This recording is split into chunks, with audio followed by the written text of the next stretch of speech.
Charles Dickens once wrote some magical words. It is the best of times, the worst of times, but possibly it was written for our times.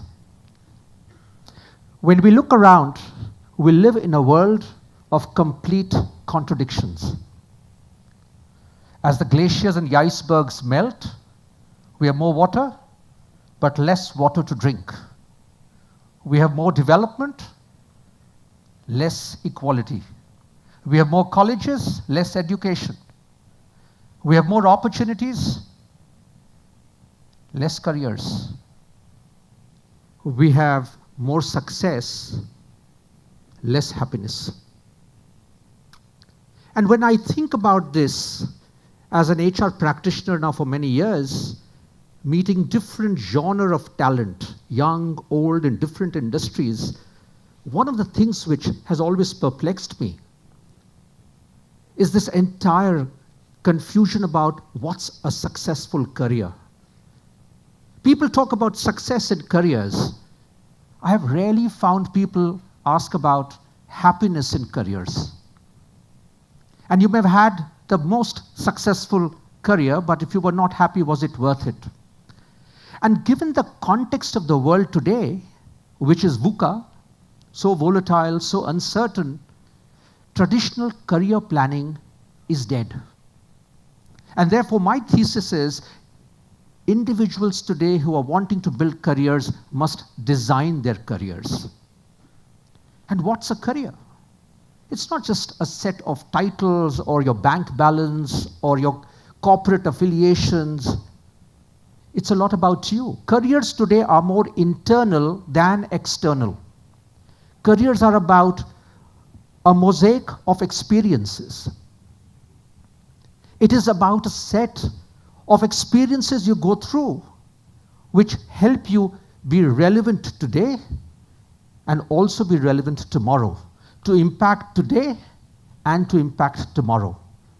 And therefore, careers are really about building yourself up through a set and series of experiences which tackle more of complexity and more of uncertainty.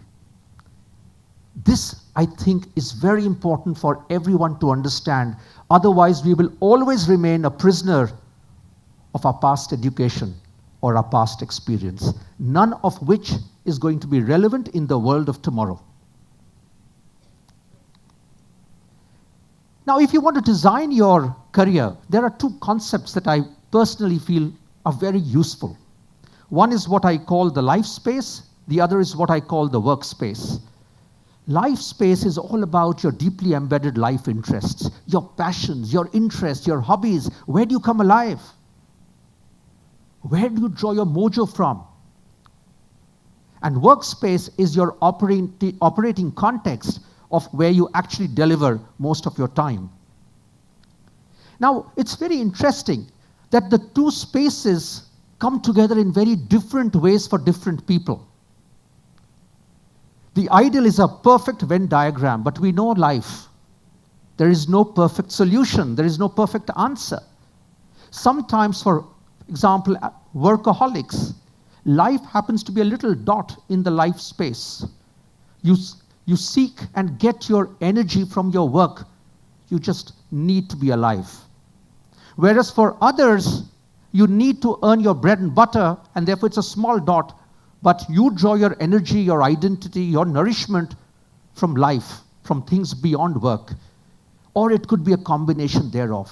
The reason I cite this is because life and careers often are trade-off decisions, if not alignment decisions. And the sooner we are comfortable with this reality, we can design our career choices more accurately, both for success and for happiness. So let's move forward and understand how do you therefore build a career. It's like getting into a career gym. You need to tone all your career muscles. And you know, one of the first things about building yourself up is to get your fundamentals right. I remember a time many years back as a teenager when I was learning horse riding. I had a veteran police horseman as my instructor. And unlike my brothers, he got me the worst possible mount. She was a beautiful chestnut mare, but she had a mind of her own. She would bolt away when she was expected to walk. She would stand on her hind legs when there was no provocation. She would jump hedges when there was no instruction. Imagine in those circumstances, I asked my instructor, why is the world so unfair with me? Why can't I also have an easier horse to ride on?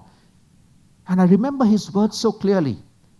If you get your fundamentals right and grip the horse right with your knees, irrespective of the prop called the stirrup, which actually adds no value beyond comfort, you will always be able to ride any horse, anywhere, anytime. Today, I remember those words because that's exactly true for careers. If we can get our fundamentals right, it doesn't matter where you are, in which situation, no horse or no situation can get you off its back. It's equally important for us to remember that when you're in this stage of building muscles, we must stop, pause, reflect. Which are the muscles we've not really used? Which are the ones being over-exercised? Is there balance?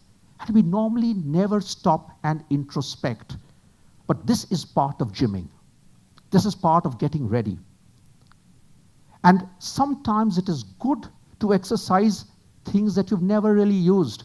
Get out of your comfort zone. Do things which you've never done before. And if I go back to my little riding story, every part of the body ached when I was learning how to ride, at least for the initial days. Same happens with careers. When you're learning a new skill, when you're getting out of your comfort zone, doing something which you've never done before, it pains. You want to regress. But that is where careers need tenacity. They need resilience. They need perseverance. And you get that right, careers are bound to happen. I also want to talk about this entire thing about careers. Careers are not a solo sport. You might be the best at your trade, but it doesn't guarantee that you will have a career which will last you a lifetime. Careers is about taking help from friends, from teachers, instructors, managers, bosses, peers, team members, friends, family. People who supplement you in areas that you are not naturally strong in. And also, you helping others become more. When you help people become more, your career is more insured. And in today's world, your reputation precedes a resume. And if you are in that situation where a positive reputation has preceded a resume, there will be more takers for you than you would otherwise typically be placed for. So I think it's very important to widen and deepen your network even as you build your career, because taking help and giving help is a sign of great careerists. And this is a very important career design principle. Very briefly, I want to also talk about accidents that happen in careers. Some are happy accidents, moments of serendipity. Fortuitous events, you got to meet the right people, you happen to be the right person in the right role. These things do happen. There the prescription is easy. Grab the opportunity with both hands. You're a lucky person. If you don't seize the moment, you have only yourself to blame. But at the same time, in the VUCA world in which we stay, I've seen far too many career derailments for me to ignore the fact that accidents happen.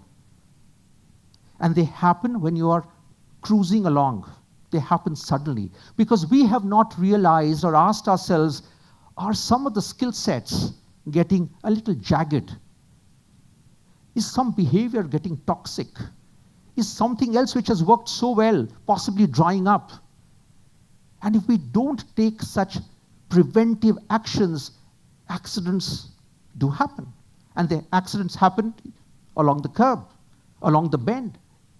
So I think it's very important for us to periodically make sure that we look at our little pieces of our career architecture to make sure they are relevant. And remember, one of the biggest reasons why accidents happen is when people become cynical. They become eternal cribbers. No one hires a cribber. No one wants to keep a cribber. If you're a manager, no one wants to work with a not so sunny manager. And these sound very simple, but careers are not always as logical. They are not always as obvious as we think, because most derailments happen for these reasons. So it's very important for us to remember that, like a good safety principle, an accident prevented is better than an accident treated. So career derailments happen. You can definitely recover. Maybe you'll be laid up for some time. You'll need to rewire yourself. But if you can prevent an accident by reinventing yourself appropriately at different points in time, that's a smarter you. As I come towards the close, let me remind ourselves, not all of us are equally blessed to have the same boxes of paint with which we can paint our careers. Some have more variety. Some may have only a black and white box. But remember, the best sketches sometimes are black and white sketches, provided we know how to use the colors right. Similarly, when you have a range of colors, what combination of colors really helps you paint your picture? Because our careers finally are owned by us. We have no alibis. Wish as we would to blame everyone from our parents to teachers to organizations and managers, the reality is career painting is our intellectual property. And therefore my appeal to everyone who's wanting to build careers and relevant careers is use your paint well. Do it innovatively. Do it creatively. Do it in the manner that represents you. Because ultimately it's about you. It must represent the soul of you. It must be something that actually builds you up.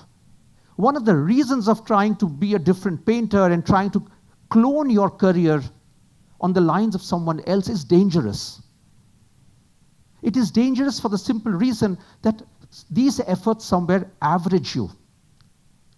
Whereas if you focus on creating something which is you, leveraging the opportunities that is you, the unique signature strengths that you have, being conscious of what you are not, you will paint a picture which will multiply you, which will maximize you.